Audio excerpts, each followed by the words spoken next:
Boy Fresh on the track.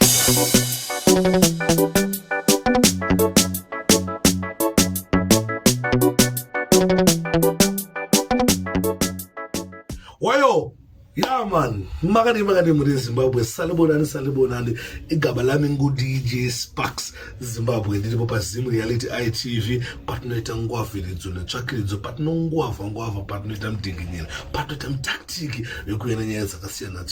chikupakururai panapa. Nyaya ndine panapa neimwe mudhara swangachita kuti iye muCID. And sometimes tinojaja munhu pamwe chokwadi but ati muone mega then mubva makomenda kuti CID zveshuwa yakana kuti ameno zviri kuitika but intelligence iriko kwa baba wangu una kufunga kuti pamwe basi yari Music ndikati wakana study mamina indi study mamina ndiko ndosenza study mamina ndiko ndoshandira study mamina ashanda basa neyo nyangoita zvakanda basa ndosaka hano ba Mota ndoda right notiona korokoza unoita andikusungi be andika ndosaka hano ba Mota ndoda right notiona kutokorokoza kutsvaga right hama dzangu ndifunga mangomunzwawo murume aita kuti ndibate iwewe unongoita zvekuchera gold izvi ndobata mano ndobata wemota ndiye ndobata inini kuti CID baba Mutora Shanga baba pakaipa intelligence zvinoitika futi izvozvo zviriko unofunga maybe hasika utanga tomusaiza utanga kutotara madhiri ako ekuba Mota unobva kusungwa ipapo ipapo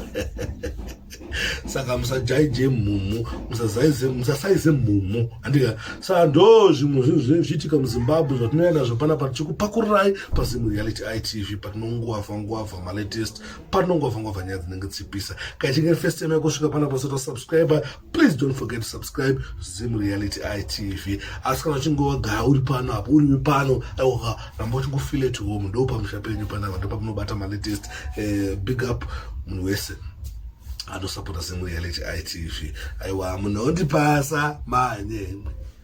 munondipasa manyemwe ndonzwa kufara kana muchinge muripo muri healthy makasimba. Guys kana chinge face mwati kana inzwa kujaira